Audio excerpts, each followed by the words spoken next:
उसने सिंहासन छोड़ दिया और नंगे पांव रेगिस्तानों, जंगलों और जलती हुई राहों पर चलता रहा, सिर्फ इसलिए ताकि वो अपने शरीर को उसकी हद तक पहुंचा सके। हफ्तों तक भूखा रहकर उसने अपने शरीर और दिमाग को ऐसे ऐसे हालात झेलने लायक बनाया ताकि वो भगवान जैसी ताकतें हासिल करके सबकी मदद कर सके। कहानी शुरू होती है आज से 2500 साल पहले, जब आर्यंस नाम की एक जनजाति इंडस रिवर के पास हिमालय की तलहटी में आकर बस गई। उन्होंने वहां के लोगों पर काबू पा लिया और धीरे धीरे कई राजाओं का विकास हुआ। इनमें से एक था कोसाला राज्य, जो इतना ताकतवर हो चुका था कि पास वाले शाक्या राज्य पर बार बार हमला करता रहता था। हर बार जब युद्ध होता, लोग मारे जाते, गांव खराब हो जाते और कई लोगों को गुलाम बना लिया जाता। चारों तरफ दुख ही दुख था और हर कोई उम्मीद कर रहा था कि काश कोई आकर उन्हें बचा ले। उधर हिमालय की ऊंचाइयों में बने एक मठ में ग्रैंड मंक असिया को दक्षिण दिशा से एक बहुत शक्तिशाली आभास महसूस होता है। वो अपने शिष्य नारदा को आदेश देता है कि वो पहाड़ से नीचे जाए और उस महान व्यक्ति को ढूंढे जो आगे चलकर चक्रा आर्डन किंग बनने वाला है। अब कुछ साल बाद शाक्या राज्य के राजा किंग सोडाना अपने रोज के शिकार के लिए जंगल में गए होते हैं। तभी वो एक अजीब करिश्मा देखते हैं। जंगल के सारे जानवर उनके आसपास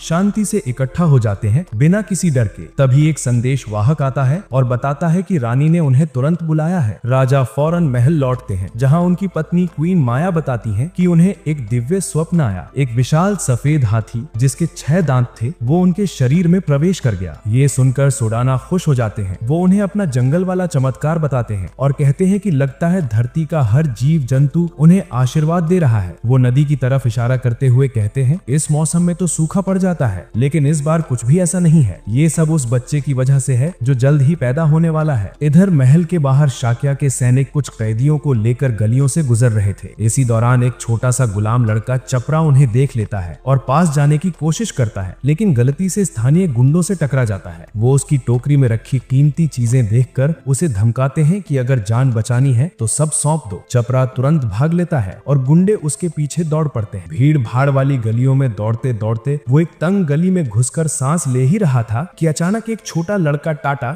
उसके ऊपर कूद पड़ता है और उसके हाथ से कपड़ा छीनकर भाग जाता है। बाद में जब चपरा अपने मालिक को ये बात बताता है तो बेचारे बच्चे को खूब कोड़े मारे जाते हैं। उसकी माँ जैसे ही ये सुनती है, वो दौड़कर आती है और मालिक से कहती है कि सजा उसे दे दी जाए, लेकिन मालिक मना कर देता है और कहता है कि औरत उनकी संपत्ति है। फिर थोड़ी दया दिखाते हुए चपड़ा को 3 दिन देता है कि वो कपड़ा वापस ला कर दे, वरना वो उसकी माँ को बेच देगा। चपड़ा ये सोचकर ही टूट जाता है। मार्केट से गुजरते वक्त उसे वही कपड़ा एक दुकान में दिखाई देता है। वो उसे चुराने की कोशिश करता है, लेकिन तुरंत पकड़ लिया जाता है और बहुत बुरी तरह पीटा जाता है। किसी तरह लड़खड़ाता हुआ वो सीढ़ियों से नीचे गिर जाता है और दर्द में वो मन ही मन कसम खाता है कि चाहे कुछ भी हो जाए, वो गुलाम व्यापारियों को उसकी माँ को बेचने नहीं देगा। तभी ऊपर दीवार पर टाटा फिर दिखाई देता है। इस बार वो अपने दोस्तों के साथ था और चपरा को देखकर हंसने लगता है। चपरा उससे कपड़ा वापस मांगता है, लेकिन टाटा और जोर से हंसने लगता है और अपने दोस्तों को उस पर हमला करने को कहता है। चपरा कुछ लड़कों को मारकर गिरा देता है, लेकिन उनकी संख्या ज्यादा होने की वजह से वो उसे जमीन पर गिराकर बुरी तरह पीट देते हैं। जमीन पर पड़े हुए चोटों से भरे चपरा की सांसें भी मुश्किल से चल रही थी। वो रोते रोते टाटा से कपड़ा लौटाने की भीख मांगता है और उसे बताता है कि अगर उसे कपड़ा नहीं मिला तो उसकी माँ को बेच दिया जाएगा। थोड़ी देर बाद चपरा एक टूटी फूटी झोपड़ी के अंदर होश में आता है और सामने टाटा को खड़ा देखता है। टाटा तुरंत अपनी बहन को आवाज लगाता है कि वो आकर चपरा के जख्मों का इलाज करे। थोड़ी देर बाद उसकी बहन आती है और चपरा को एक कड़वी दवाई पिलाती है जो उन्होंने आसपास मिल जाने वाली जड़ें उबाल कर बनाई थी। दवाई के बाद टाटा अपना नाम बताता है और बोलता है कि वो कपड़ा जो उसने छीना था वो पहले ही बेच चुका है। ये सुनते ही चपरा गुस्से में चिल्ला पड़ता है, लेकिन टाटा की बहन उसे झट से रोकती है और कहती है कि उनका गुजारा ही चोरी करके चलता है और मजाक उड़ाते हुए बोलती है कि शायद वो गली में खड़े खड़े सपने देख रहा था और कोई उसका सामान ले उड़ा। चपरा उन्हें बताता है कि उस कपड़े की वजह से वो शायद अपनी माँ को कभी नहीं देख पाएगा। ये सुनते ही टाटा और उसकी बहन दोनों का चेहरा उतर जाता है। धीरे से टाटा कहता है कि वो चपरा की माँ को छुड़ाने में उसकी मदद करेगा। थोड़ी देर बाद उसी दिन गुलाम व्यापारी औरतों को लेकर जा रहे थे, जिनमें चपरा की माँ भी शामिल थी। तभी अचानक जंगल से एक टाइगर निकलता है और दोनों व्यापारियों को वहीं मार देता है। फिर वो चपरा की माँ की तरफ बढ़ता है, लेकिन उससे पहले चपरा पत्थर उठाकर उस पर टूट पड़ता है। वो पत्थर फेंक ही रहा था कि तभी टाइगर झाड़ियों में वापस कूद जाता है। उसी पल झाड़ियों के अंदर से टाटा की आत्मा निकलकर उसके शरीर में वापस लौट आती है और छोटी सी मुस्कान के साथ वो जानवरों से घिरा खड़ा होता है। उसी वक्त रास्ते से गुजर रहा एक साधु मंक नरदिता इसे देखता देखता है और सोचता है कि क्या ये वही धन्य बालक है जिसके बारे में उसके गुरु अस्या ने बताया था। लेकिन उसे जश्न मनाने का वक्त नहीं मिलता, क्योंकि तभी कोसाला की सेना कपिलावस्तु यानी शाक्य राज्य की राजधानी पर हमला करने पहुंच जाती है। टाटा चपरा को बताता है कि कोसाला राज्य उनकी जमीन पर कब्जा करना चाहता है और सेना उनके गांव से ही होकर जाएगी। ये सुनकर टाटा अपनी माँ और बहन की याद आकर घबराकर गांव की तरफ भागता है। कोसाला सेना का जनरल एक निर्दयी और खूनी इंसान था, जिसे लोगों को मारकर अजीब सी खुशी मिलती थी। वो पागलों की तरह हंसते हुए गांव को जलता देख रहा था। जैसे ही सेना गांव में घुसती है, टाटा अपनी माँ और बहन को ढूंढने के लिए दौड़ता है, लेकिन उसे सिर्फ उनकी लाशें मिलती हैं। टूटे हुए दिल के साथ वो बदला लेने की कसम खाता है और चपरा उससे वादा करता है कि वो हर हाल में उसके साथ खड़ा रहेगा। उस रात जब कोसाला की सेना राजधानी की तरफ निकलने से पहले जश्न मना रही होती है, चपरा और टाटा दूर से उन्हें देखते हैं और जनरल तक पहुंचना कितना मुश्किल है इस पर परेशान होते हैं। तभी टाटा धीरे से चपरा को अपनी योजना बताता है। वो अपनी आत्मा सेना के एक घोड़े में डाल देता है और घोड़ा अचानक पागलों की तरह दौड़ना शुरू कर देता है। पूरे कैंप में हफदड़ मच जाती है। इसी मौके का फायदा उठाकर चपरा उस घोड़े पर कूदता है और सीधे जनरल के पास पहुंचता है। फिर वो तीर उठाकर जनरल को मारने की कोशिश करता है, लेकिन जनरल आखिरी पल में सिर घुमा लेता है और बच जाता है। कुछ ही सेकंड्स में चपरा और घोड़ा दोनों भाले लिए सैनिकों से घिर जाते हैं। तभी अचानक टिड्डियों का झुंड पूरे कैंप पर टूट पड़ता है और सेना पूरी तरह अफरा तफरी में आ जाती है। मौका देखकर टाटा और चपरा जनरल का पीछा करते हुए नदी तक पहुंचते हैं। वहां भागते भागते जनरल फिसलकर पानी में गिर पड़ता है और तुरंत भूखे मगरमच्छ उसे घेर लेते हैं। चपरा बदला लेने के लिए तीर चलाने ही वाला था कि एकदम से रुक जाता है और सोचता है कि क्या वो पूरी जिंदगी गुलाम की तरह जीना चाहता है। जनरल डर के मारे चिल्लाता है कि अगर चपरा उसकी जान बचा ले तो वो अपनी सारी दौलत दे देगा। टाटा उसे रोकने की कोशिश करता है, लेकिन चपरा उसकी बात अनसुनी कर देता है और एक एक करके सारे मगरमच्छ मार गिराता है। फिर पानी में कूदकर जनरल को बाहर खींच लाता है। चपरा टाटा से माफी मांगते हुए कहता है, ये आदमी ही मेरी किस्मत बदलने की चाबी है। ऊपर वाले ने मुझे जिंदगी में एक ही बार मिलने वाला मौका दिया है। अगर मैं इसकी सेना में ऊपर तक पहुंच गया तो हम दोनों अपनी गुलामी से बाहर निकल सकते हैं। टाटा का मन नहीं मानता, लेकिन चपरा की बातों के आगे वो धीरे धीरे सर हिला देता है और मान जाता है। अगले ही दिन एक सिपाही भागता हुआ आकर किंग सुडाना को बताता है कि कोसाला की सेना रात के अंधेरे में रोहिणी नदी से चुपचाप निकल गई है। टिड्डियों के झुंड ने उनका ज्यादातर सामान खराब कर दिया था और उनका जनरल बुडाई भी लापता बताया जा रहा है। ये सुनकर किंग सुडाना हल्की मुस्कान के साथ राहत की सांस लेते हैं। शाक्या के सैनिक खुशी से चिल्लाने लगते हैं। राजा अपनी पत्नी क्वीन माया के पास जाते हैं और कहते हैं कि अब वो सुरक्षित तरीके से अपने मायके जाकर बच्चे को जन्म दे सकती है। उधर दूसरी तरफ टाटा और चपरा कोसाला के बेस कैंप पर पहुंचते हैं। चपरा टाटा का शुक्रिया अदा करता है कि उसने उसकी स्वार्थी लगने वाली बात मान ली। फिर वो टाटा से कहता है कि अब वो घर वापस जाए और उसकी माँ को बता दे कि चपरा एक दिन जरूर उसे लेने आएगा। टाटा वापस लौट जाता है। चपरा बेहोश पड़े जनरल बुडाई को लेकर कैंप में दाखिल होता है। कोसाला के सैनिक भागते हुए आते हैं। जल्दी से वैद्य को बुलाओ और जनरल को स्ट्रेचर पर ले जाते हैं। चपरा भी थका हुआ होने का नाटक करके जमीन पर गिर पड़ता है। बिल्कुल जैसा उसने सोचा था, सारा सीन उसी हिसाब से होता है। जब जनरल बुडाई होश में आता है, वो चपरा को बुलाता है। वो पूछता है कि वो उसकी मेहनत का कैसे बदला चुका सकता है, लेकिन चपरा बस मुस्कुरा कर कहता है, आप आराम करो, बस यही काफी है। जनरल उसे गोद लेने का प्रस्ताव देता है और कहता है कि अब से वो उसे अपनी सेवा में रखेगा। चपरा ये मौका बिना एक पल गंवाए स्वीकार कर लेता है। दूसरी तरफ शाक्या राज्य में क्वीन माया को उनके मायके ले जाया जा रहा था। रास्ते में रोहिणी रिवर के पास डेरा डालना पड़ता है, क्योंकि उन्हें नदी अगले दिन पार करनी होती है। हर सैनिक को सख्त आदेश था, रानी की सुरक्षा सबसे जरूरी है। सुबह होते ही, सूरज की पहली किरणें पड़ते ही पेड़ के नीचे ढेर सारे जानवर इकट्ठा होने लगते हैं और तभी साफ हो जाता है कि बच्चे का जन्म हो चुका है। क्वीन माया अपने नवजात बच्चे को देखकर कहती हैं, सारा संसार तुम्हें आशीर्वाद दे रहा है। लेकिन जैसे जैसे वक्त बीतता है, उनकी तबीयत खराब होने लगती है। सैनिक उन्हें और बच्चे को तुरंत महल वापस ले जाते हैं। किंग सुदाना भागते हुए पहुंचते हैं। क्वीन माया राजा से कहती हैं कि वो बच्चे को देखें और उससे विनती करती हैं कि बच्चे का नाम सिद्धार्थ रखा जाए। राजा मुस्कुराते हुए कहते हैं, ये नाम बहुत मजबूत है, जिसका मतलब है वो जिसने अपना लक्ष्य पा लिया। धीरे धीरे उनकी सांसें कमजोर होने लगती हैं। वो बच्चे का चेहरा सहलाती हैं और फिर दुनिया से चली जाती हैं, सिद्धार्थ को उसके पिता की जिम्मेदारी में छोड़कर। कुछ समय बाद महान भिक्षु असिया सिद्धार्थ को देखने आते हैं। जैसे ही उनकी नजर बच्चे पर पड़ती है, वो स्तब्ध रह जाते हैं। सिद्धार्थ एक उंगली आसमान की तरफ और एक जमीन की तरफ उठाया था। असिया कहते हैं, ये बच्चा न धरती पर किसी के बराबर है, न आसमान में। ये बड़ा होकर चक्र किंग बनेगा। बस अफसोस,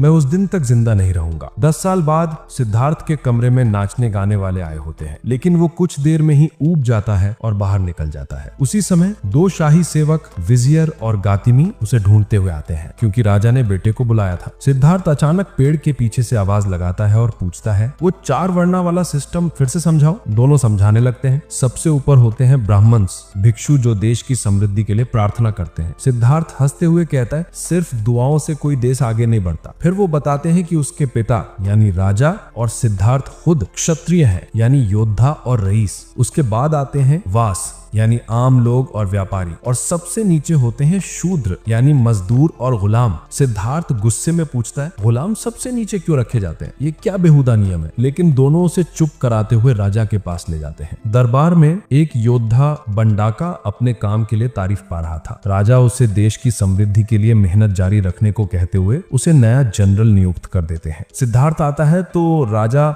उसे बंडाका से मिलाते हुए कहते हैं, ये एक उस्ताद तीरंदाज है। पिछले 10 साल में कोसाला राज्य बेहद ताकतवर हो चुका था। उन्होंने अपने दुश्मनों को हर तरफ से कुचल दिया था, और अब जब सेना अपनी ताजा जीत से लौटती है तो सैनिक और आम लोग जोर जोर से नाम चिल्ला रहे थे, चपरा चपरा चपरा। उसे इज्जत और सम्मान के साथ स्वागत मिल रहा था। सबको पता है कि जनरल बुद्धाई ने उसे अपना बेटा बना लिया है, और सेना में खबर फैल चुकी है कि चपरा अब जनरल की विरासत का चुना हुआ वारिस है। भीड़ के बीच घोड़े पर सवार होकर जो वो देख रहा है, चपरा मुस्कुरा रहा है और सोच रहा है कि वो कितना ऊपर चढ़ चुका है। वहीं वापस शाक्या में एक मंक खत्रिया बच्चों को पढ़ा रहे थे कि उन्हें बड़े होकर कोसाला की सेना को हराने लायक जबरदस्त योद्धा बनना है। उनके बीच सिद्धार्थ उठता है और पूछता है, लाश के बाद क्या होता है? वो कहाँ जाते हैं? अभ्यासक चिढ़ जाता है और कहता है, बैठ जा, समय बर्बाद मत कर। सिद्धार्थ के दोस्त कहते हैं कि बूढ़े की पढ़ाई बिल्कुल बोरिंग है और वो उसे क्लास से भगा देते हैं। छोटी सी टोली जंगल की ओर निकल पड़ती है और सिद्धार्थ मानता है कि उसने कभी महल से बाहर कदम ही नहीं रखा था। तभी दोनों दोस्तों ने खरगोश देखा और उसका पीछा करने लगे। जब एक ने तीर चलाने की कोशिश की तो सिद्धार्थ उस पर कूद गया और खरगोश बच निकला। दोनों फिर से भागते रहे और राजकुमार वहीं पीछे रह गया, उदास सा, क्योंकि वो किसी जिंदा चीज को चोट पहुंचते हुए सह नहीं सकता। अकेले चलते हुए वो रास्ता भटक बैठता है और एक खुली जगह में पहुंच जाता है जहां एक काले रंग के वेश वाला साधु कोई बांसुरी जैसा वाद्य बजा रहा होता है। सिद्धार्थ उस साधु के सामने बैठ जाता है और सोचता है, ये सपना तो नहीं है ना। इसी बीच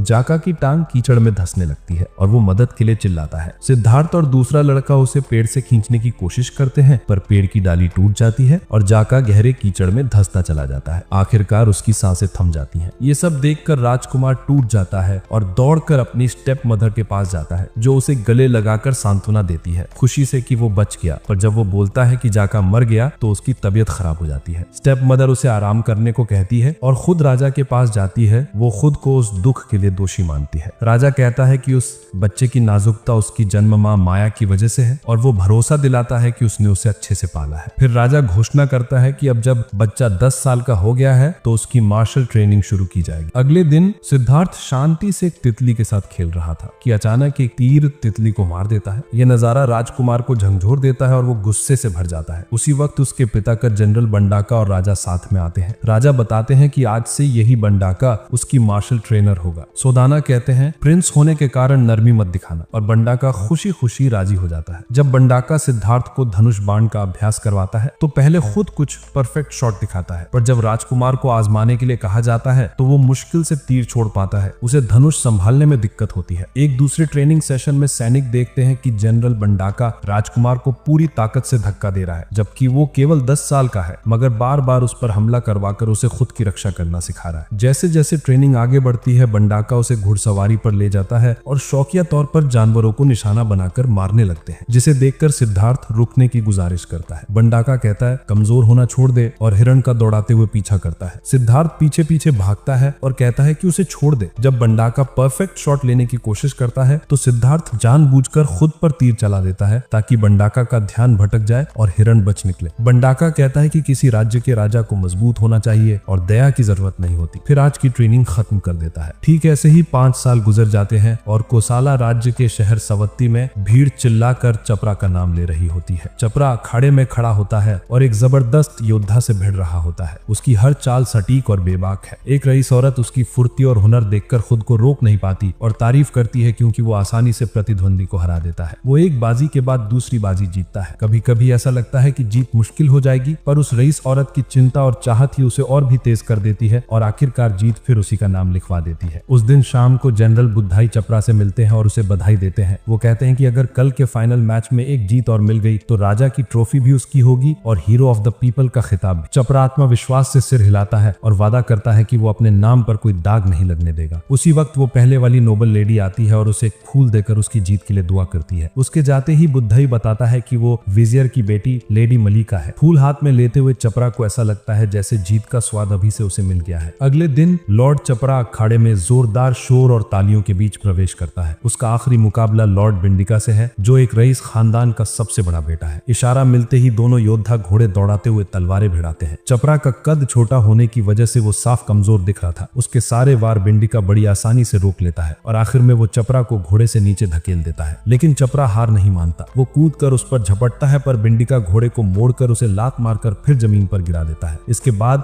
वो अपनी तलवार सीधे उसकी तरफ तान कर तेजी से बढ़ता है, पर चपरा आखिरी मोह में उछलकर बच जाता है और बिंडिका की काठी पकड़ लेता है। फिर वो उसके पीछे पहुंचकर उसका गला पकड़कर नीचे गिरा देता है। दोनों जमीन पर गिर जाते हैं। ये देखकर मलिका रोते हुए वहां से भाग जाती है, जबकि भीड़ दोनों को उठने को कह रही होती है। चपरा उठता है और बिंदिका पर उड़ता हुआ पंच मारने की कोशिश करता है, पर बिंदिका अपने मजबूत हाथों से उसे पीछे धकेल देता है। फिर वो बच्चे को कुचलने के लिए कूद कर आता है, पर चपरा लुढ़क कर बच जाता है। बिंदिका फिर उठकर उसके मुंह पर एक जबरदस्त मुक्का मारता है, जिससे चपरा बेहोश सा हो जाता है। वो चपरा के बाल पकड़कर उसे उठाता है और बड़ी बेरहमी से लगातार घूंसे मारता है। इसके बाद बिंदिका अपना हाथ उठाकर जीत का जश्न मनाने लगता है, लेकिन चपरा फिर उठ खड़ा होता है और कहता है, अभी खेल खत्म नहीं हुआ। बिंदिका तलवार उठाता है और उसे काटने के लिए झपटता है, पर चपरा तेजी से हट जाता है और जमीन से कुछ छोटे पत्थर उठाकर उस पर फेंकता है। पत्थर बिंदिका के हाथ पर लगते हैं और उसकी तलवार छूट जाती है। चपरा फौरन तलवार उठाता है और बिंदिका के चेहरे पर तान देता है। फिर तलवार के हत्थे से उसके दांत तोड़ते हुए उसे बेहोश कर देता है। यही उसकी जीत का पल था और चपरा हीरो ऑफ द पीपल का खिताब और राजा की ट्रॉफी दोनों हासिल कर लेता है। उस शाम लेडी मलिका खुद चपरा के घावों की मरहम पट्टी करती है। चपरा उससे कहता है कि जरा हल्के हाथ से, और मलिका मानती है कि पूरा मैच देखना उसके लिए बहुत दर्दनाक था। वहीं दूसरी तरफ विजियर जनरल बुधाई के साथ बैठकर शराब पीते हुए कहता है कि वो चाहता है चपरा उसकी बेटी से शादी करे। बुधाई इस प्रस्ताव को बड़ी खुशी और सम्मान मानकर तुरंत स्वीकार कर लेता है, लेकिन अचानक विजियर एक मुश्किल सवाल पूछता है, क्या चपरा सच में उसकी मरी हुई बड़ी बहन का बेटा है? ये सुनकर बुधाई का चेहरा उतर जाता है। उसे डर लगता है कि सच्चाई बाहर न आ जाए। बुधाई को वो रात याद आती है जब एक लो कास्ट लड़के ने उसकी जान बचाई थी। वो उसी रात चपरा को चुपके से बुलाता है और चेतावनी देता है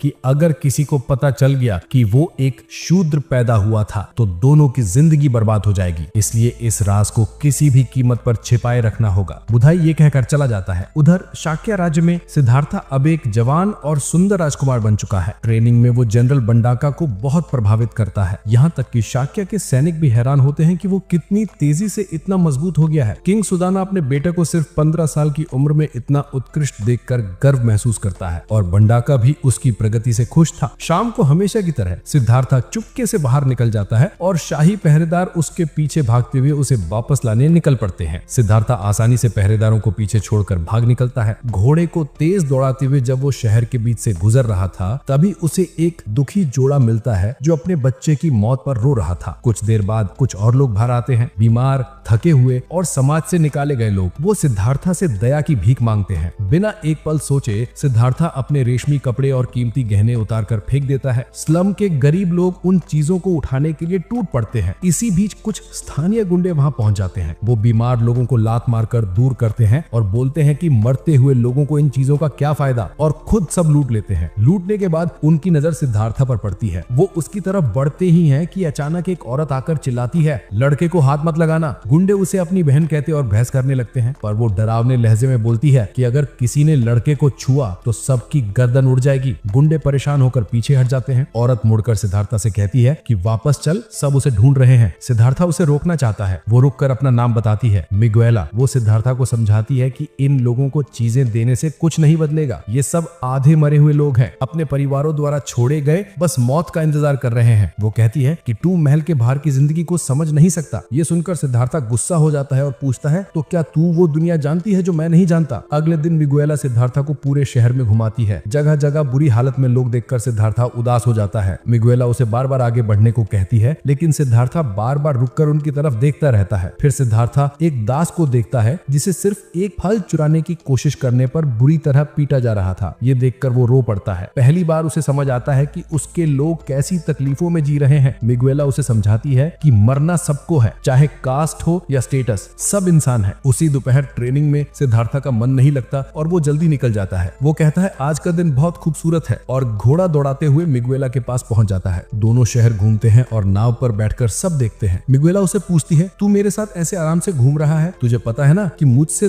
तुझसे बात करने तक की इजाजत नहीं होती? सिद्धार्था मुस्कुराकर याद दिलाता है, तूने ही कहा था ना कि हम दोनों इंसान हैं। ये सुनते ही मिगुएला उसे पानी में धक्का दे देती है और हंसते हुए कहती है, चल तैर। पास ही छुपकर जनरल बंडाका ये सब देख रहा था। कुछ देर बाद प्रिंस को राजा के सामने बुलाया जाता है। राजा पूछता है कि क्या वो एक नीची जात की लड़की के साथ घूम रहा था? सिद्धार्था को ये सुनकर गुस्सा आ जाता है। वो चिल्लाकर कहता है कि मिगुएला को नीची जात बोलना उसे बर्दाश्त नहीं। राजा भी चिल्लाता है, तू इस राज्य का वारिस है, तुझे देश को मजबूत बनाना है। फिर राजा उसे महल से बाहर निकलने पर रोक लगा देता है। बंडाका ये सब सुनकर बाहर खड़ा मुस्कुरा रहा होता है। शाम होते होते मिगुएला नदी के किनारे खड़ी उसकी खूबसूरती देख रही होती है। तभी जनरल बंडाका अपने आदमियों के साथ पहुंचकर उसे गिरफ्तार कर लेता है। फिर उसे सजाए मौत के लिए एक क्रॉस पर बांध देता है। वो चिल्लाती है, सिद्धार्था सिद्धार्था। उधर सिद्धार्था पहरेदारों से छूटकर भागता है। अपने पिता के पास पहुंचकर चिल्लाता है, आपने मिगुएला को क्यों पकड़ा? उसे छोड़ो। राजा कहता है कि वो मीटिंग में है, पर सिद्धार्था चिल्लाकर कहता है, उसे अभी के अभी छोड़ दो। राजा पूछता है, तो उस औरत डाकू की बात कर रहा है? सिद्धार्था गुस्से में कहता है, अगर आपने उसे मारा तो मैं आपको माफ नहीं करूंगा। लेकिन राजा तब भी नहीं मानता है। तभी सिद्धार्था सबके सामने अपनी तलवार निकाल लेता है और चिल्लाता है, क्या किसी से प्यार करना आपको इतना बुरा लगता है? अपने बेटे को नफरत से भरा देख सुदाना राजी हो जाता है कि उसे छोड़ दिया जाए। बस ये शर्त रखता है कि सिद्धार्था को पड़ोसी देश की प्रिंसेस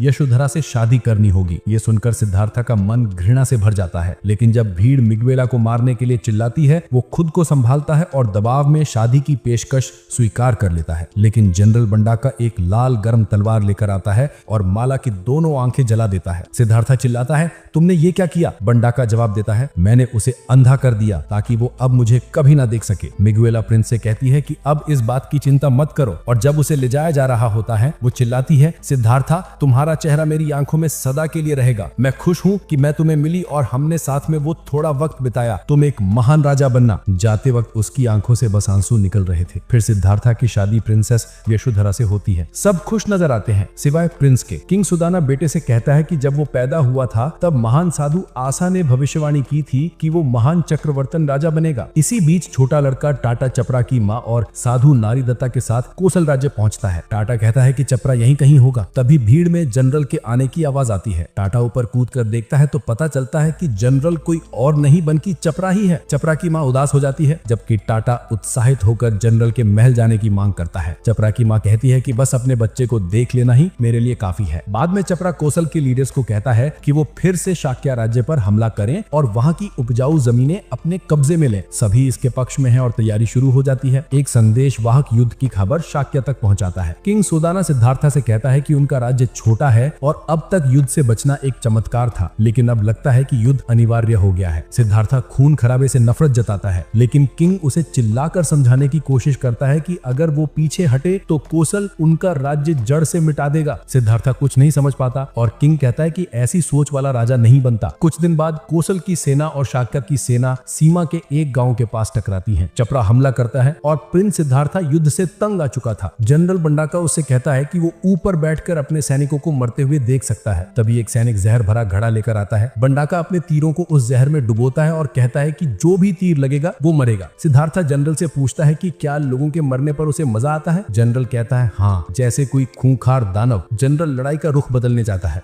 जैसे ही युद्ध जोर पकड़ता है, चपरा बर्बरता से हमला करता है और सिद्धार्था खुद मैदान में उतर आता है। जनरल बंडाका और चपरा काफी सैनिकों को मार गिराते हैं। सिद्धार्था चिल्लाता है कि सब रुक जाओ। तभी कुछ दुश्मन सैनिक उसे घेर लेते हैं और उसके अपने सैनिक उसे बचाने के लिए मर जाते हैं। जनरल बंडाका देखता है कि चपरा सीधे सिद्धार्था की तरफ बढ़ रहा रहा है। वो पीछे पीछे चपरा के पीछे चलता है। बंडाका चपरा पर तीर चलाता है लेकिन चूक जाता है। वो मानता है कि कौशल के इस योद्धा की ताकत कम नहीं है और कहता है कि आम स्ट्रेटेजी से उसे मात नहीं दी जा सकती। फिर उसके दिमाग में एक चालाकी भरा प्लान आता है। बंडाका एक दुश्मन की लाश उठाकर और घोड़े पर सवार होकर चपरा के सामने रख देता है जैसे कोई साथी हो। जैसे ही वो चपरा के आगे निकलता है वो घोड़े को घुमाकर चपरा की तरफ तीर छोड़ता है। वो तीर जहरीला होता है लेकिन चपरा गिरने की बजाय तीर को जोर से निकाल फेंकता है और पलटवार करता है जिससे बंडाका घोड़े से गिर जाता है। इसके बाद छपरा सीधे सिद्धार्थ की तरफ बढ़ता है जबकि बंडाका सोचता रहता है कि उसका जहर काम क्यों नहीं कर रहा। छपरा पूरी रफ्तार से सिद्धार्थ पर टूट पड़ता है लेकिन आखिरी पल में सिद्धार्थ दया से भरी निगाहों से उसे देखता है। उसके चारों ओर एक रौबदार चमक होती है। तभी बंडाका का जहर अपना असर दिखाता है और छपरा का हमला चूक जाता है। छपरा घोड़े से गिरता है और सोचता है कि उसने जो दिव्य शक्ति महसूस की थी वो सिद्धार्थ की आंखों में थी जो उसकी आत्मा तक को छू गई। वो सोचता है कि शायद वो मरने वाला है। छपरा जहर से कांपता हुआ जमीन पर गिरता है तो बंडाका जोर से दम भरता है कि उसी ने दुश्मन के जनरल को गिराया है और अपनी सेना से कहता है कि दुश्मन को कुचल दो। इसी बीच दोनों सेनाएं पीछे हट जाती हैं। पीछे छोड़ जाती हैं सिर्फ मौत और दर्द। कौशला में बुधई के घर पुजारी कहता है कि जहर छपरा के पूरे शरीर में फैल चुका है और उसे बचाया नहीं जा सकता। उसी वक्त मल्लिका और उसका पिता आते हैं छपरा के बारे में पूछने। बुधई जवाब देता है कि ये चमत्कार होगा अगर छपरा कल तक जीवित रहा। ये बात सुनकर तट पर कब्जा किए हुए एक गिलहरी सी आकृति वहां दौड़ती है जहां वो फिर अपनी असली शरीर में लौट आती है और अपनी माँ से कहती है कि छपरा को बचाया नहीं जा सकता। ये सुनते ही माँ घबरा जाती है और छपरा को देखने भागती है इससे पहले बहुत देर हो जाए। लेकिन नरेडोता बीच में आता है और कहता है कि उसका गुरु शायद छपरा का इलाज जानता है। टाटा जो अपनी शक्तियों से एक ही रात में हिमालय तक उड़ सकता है संदेश पहुंचाने के लिए तैयार हो जाता है। नरेडोता एक खत तैयार करता है और टाटा को शुभकामनाएं देता है। टाटा कई जानवरों का शरीर लेकर दौड़ता है, मीलों तक भागता है और आकाश में उड़ता है। अंत में वो साधु के मंदिर तक पहुंचता है जहां सब हैरान होते हैं जब वो मास्टर एशिया के सामने खत रखकर उतरता है। बुजुर्ग साधु खत पढ़कर हैरान हो जाता है और पहाड़ी के किनारे पर जाकर नरेडोटा को अपनी शक्तियों से एक आध्यात्मिक संदेश भेजता है। वो नाराज होकर उसे डांटता है कि इतने सारे जानवरों की जान बर्बाद करना ठीक नहीं, सिर्फ एक बच्चे को बचाने के लिए। लेकिन नरेडोता अपनी बात पर अड़ा रहता है कि उसे छपरा को किसी भी कीमत पर बचाना है। ये सुनकर मास्टर एशिया चेतावनी देता है कि इसके लिए नरेडोता को बाकी जिंदगी जंगली जानवर बनकर रहना पड़ेगा। फिर वो छपरा की माँ को इलाज की दवा बताता है। नरेडोता तेजी से दवा का नुस्खा छपरा की माँ को बताता है, फिर पागल होकर जंगल की तरफ दौड़ पड़ता है जैसे कोई कुत्ता। ये देखकर माँ की आंखों से आंसू निकल आते हैं लेकिन राहत की सांस लेती है कि छपरा बच जाएगा। फिर बुधई के घर पर छपरा की माँ दुआ करती है कि बुधई दवा छपरा को दे। बुधई मान जाता है और जैसे ही छपरा को दवा दी जाती है डॉक्टर हैरान रह जाता है कि छपरा ने अपनी आंखें खोल ली। इसी बीच सिद्धार्थ की पत्नी उससे पूछती है कि क्या वो सो नहीं रहा क्योंकि कोई चीज उसे परेशान कर रही थी। वो बताता है कि उसे रोजाना लोगों को बीमार और मरते देख बहुत बुरा लगता है जबकि वो कुछ कर नहीं पाता। वो सोचता है कि क्या वो कुछ कर भी सकता है या बस इसे नजरअंदाज कर दे। फिर वो उठकर कहता है कि अपनी राजा वाली जिंदगी की वजह से उसे नहीं पता था कि दुनिया में इतना दर्द और तकलीफ है। यहाँ तक कि साधारण लोग भी उससे ज्यादा जानते हैं दुनिया के बारे में। अब उसने सच जानने का ठान लिया है। फिर अपनी पत्नी से कहता है कि तुम चिंता मत करो, तुम सो जाओ। बुधई के महल में छपरा की माँ को तहखाने में बंद कर दिया गया है। बुधई छपरा से कहता है कि मल्लिका उससे मिलने आई थी। फिर जब छपरा अकेला होता है बुधई उसे याद दिलाता है कि उसे यही कहानी सुनानी है कि वो लॉर्ड बुधई का बेटा है और अपनी पुरानी जिंदगी की सारी यादें भूल जानी है। ये सुनकर छपरा शक करता है और सोचता है कि अचानक ये बात क्यों कही गई। लेकिन जब वो सुनता है कि बुधई अपने नौकरों से कह रहा है कि उस महिला का जिक्र भी ना करे जिसने दवा लाई थी तो उसे कुछ गलत लगने लगता है। तहखाने में दो आदमी छपरा की माँ को मारने की तैयारी कर रहे होते हैं। तभी छपरा कूदकर नीचे आता है और मोटे आदमी को धक्का मारकर गिरा देता है। वो दुबले आदमी से कहता है कि उसकी माँ से हाथ दूर रख। आदमी दंग रह जाते हैं कि लॉर्ड छपरा इस औरत को अपनी माँ क्यों कह रहा है, पर तभी छपरा तलवार निकालकर दोनों को चुप करवा देता है। फिर उसकी माँ उसे गले लगाती है और कहती है कि तुम कितने बड़े हो गए हो बेटा। लेकिन इसी खुशी के बीच छपरा देखता है कि मोटा आदमी भागने की कोशिश कर रहा है। छपरा उसे रोकना चाहता है लेकिन उसके जख्म फिर से खुल जाते हैं और उसकी माँ उसे उठाकर सीढ़ियां चढ़ाती है। जब वे ऊपर पहुंचते हैं तो बुधई के आदमी उन्हें घेर लेते हैं और छपरा पर आरोप लगाते हैं कि उसने छुपाया कि वो शूद्र है। बुधई निराश होकर उसे बेवकूफ कहता है। अगले दिन अदालत में जज बुधई से पूछता है कि क्या उसे सच में पता नहीं था कि छपरा शूद्र है जब उसने उसे अपनाया था। बुधई झूठ बोलकर कहता है जिससे अदालत में हंगामा हो जाता है। फिर गार्ड छपरा की माँ को लेकर आते हैं और उसे जज के सामने जमीन पर फेंक देते हैं। जज पूछता है कि क्या वो सच में उसकी माँ है। छपरा गुस्से में गार्डों को धक्का देता है लेकिन माँ इनकार कर देती है और कहती है कि उसने ये लड़का एक युद्ध के मैदान में पाया था, इसलिए वो शूद्र जैसी माँ का बेटा नहीं हो सकता। जज पूछता है कि क्या वो झूठ बोल रही है, लेकिन माँ दोहराती है कि छपरा उसका बच्चा नहीं है। ये सुनकर छपरा का दिल टूट जाता है। उस वक्त छपरा कहता है कि अब तुम्हें झूठ बोलने की जरूरत नहीं है, मैं खुश हूँ कि अब मुझे डरने की जरूरत नहीं कि मेरा सच पता चल जाएगा। फिर जज पूछता है कि तो क्या तुमने अभी शूद्र होने का इजहार कर दिया? छपरा गर्व से कहता है कि हाँ, और फिर अपनी माँ को कसकर गले लगा लेता है। जज हैरान होता है कि लड़के ने इतनी आसानी से अपना कुलीन दर्जा छोड़ दिया और कहता है कि उसे अपने खून पर शर्म आनी चाहिए। छपरा कहता है कि मैं सिर्फ इसलिए कुलीन बना ताकि मुझे सड़क पर कूड़ा समझकर ट्रीट न किया जाए। फिर जज फैसला सुनाता है कि जनरल बुधई को घर में ही नजरबंद रखा जाएगा और छपरा को कोसला से निर्वासित कर दिया जाएगा। छपरा की माँ धीरे से मुस्कुराती है और विदा लेती है, लेकिन जज उसकी माँ को मौत की सजा देता है ताकि एक मिसाल कायम हो। ये सुनकर छपरा गुस्से से फट पड़ता है। वो चिल्लाता है कि ये गलत है और उसकी माँ ने कभी कोई गलती नहीं की। वो घुटनों पर गिरकर भीख मांगता है कि उसे भी निर्वासित कर दें। माँ उसे गले लगाकर कहती है कि सब ठीक होगा। छपरा रोता है और कहता है कि माँ के बिना शूद्र की जिंदगी कोई जिंदगी नहीं। फिर जज से विनती करता है कि उसे भी मौत की सजा दे। अगले दिन बड़ा हुजूम इकट्ठा होता है देखना कि छपरा और उसकी माँ शहर से गुजर रहे हैं। टाटा ये सब देखता है और उन्हें पहाड़ की तरफ फॉलो करता है। पहाड़ के ऊपर कप्तान जोर से चिल्लाता है कि गंदे शूद्रों को ऑक्सीजन बर्बाद करने के लिए सजा मिलनी चाहिए और अपने सैनिकों को आदेश देता है कि उन्हें चट्टान से गिरा दो। लेकिन टाटा अचानक चिल्लाकर ध्यान भटकाता है और माँ बेटे को भागने के लिए कहता है, पर एक सैनिक फौरन भाला फेंककर दोनों को गिरा देता है। आखिरी बार दोनों मुस्कुराते हैं, फिर मौत मारे जाते हैं। वहीं घाटी में नरेडोता जो अब पागल हो चुका है, उस माँ बेटे की मौत पर शोक मनाने लगता है जिन्हें उसने बेवजह एक बर्बर जानवर बना दिया था, और टाटा आंसू बहाते हुए वहां से भाग जाता है। वहीं शाक्य के राज्य में सिद्धार्थ की पत्नी ने एक बच्चे को जन्म दिया और हर कोई खुश है कि नए राजकुमार ने इस दुनिया में कदम रखा। इसी बीच सिद्धार्थ महल से बाहर निकलता है। अब वो एक थके हुए पिता जैसा दिखता है। वो सोचता है कि हर दिन कुछ नया सीखने के बावजूद वो अपनी खोजी हुई सच्चाई से दूर ही है। उसे एहसास होता है कि चाहे कुछ भी हो जाए, हर कोई दर्द में फंसा है और वो दूसरों की मदद करने का रास्ता नहीं ढूंढ पा रहा। अब वो इस सच को स्वीकार करने का तरीका खोज रहा है बिना टूटे। फिर एक दिन जब वो एक बड़े पेड़ की छाव में ध्यान लगा रहा था, उसने आखिरकार फैसला किया कि वो सब कुछ छोड़ देगा ताकि अपनी सच्चाई पा सके। एक रात सिद्धार्थ अपने पिता को आराम से सोते देखता है और माफी मांगता है कि उसने उनका भरोसा तोड़ा। फिर वो घोड़े पर सवार होकर जंगल की ओर निकल जाता है। कुछ देर बाद उसका एक नौकर दौड़कर आता है और वापस चलने को कहता है। सिद्धार्थ उससे कहता है कि शांत हो जाओ और घोड़ा वापस घर ले जाओ। नौकर हैरानी से देखता है कि प्रिंस अपने महंगे कपड़े और गहने उतार कर नौकर को दे रहा है। फिर सिद्धार्थ तलवार निकालकर अपने सारे बाल मुंडवा देता है जैसे कोई सख्त साधु हो। वो नौकर को ये सब लेकर रानी को देने को कहता है और बताता है कि वो सच्चाई खोजने के बाद लौटेंगे। महल में रानी आंसू भरी आंखों से उसके सामान को थामे हुए हैं और राजकुमारी बाल पकड़कर रो रही है। इसी वक्त एक संदेशवाहक आता है और बताता है कि कोसला की सेना अब हमला कर रही है। उस समय राजा बंडका को बुलाते हैं और उसे कमान सौंपते हैं, लेकिन बंडका उस पर पलट जाता है और कहता है कि वो तभी कमान लेगा जब उसे अगला राजा बनाया जाएगा। राजा उसे समझाने की कोशिश करता है, लेकिन बंडका तलवार की नोक उसकी तरफ कर देता है और साफ कर देता है कि अगर उसे राजा नहीं बनाया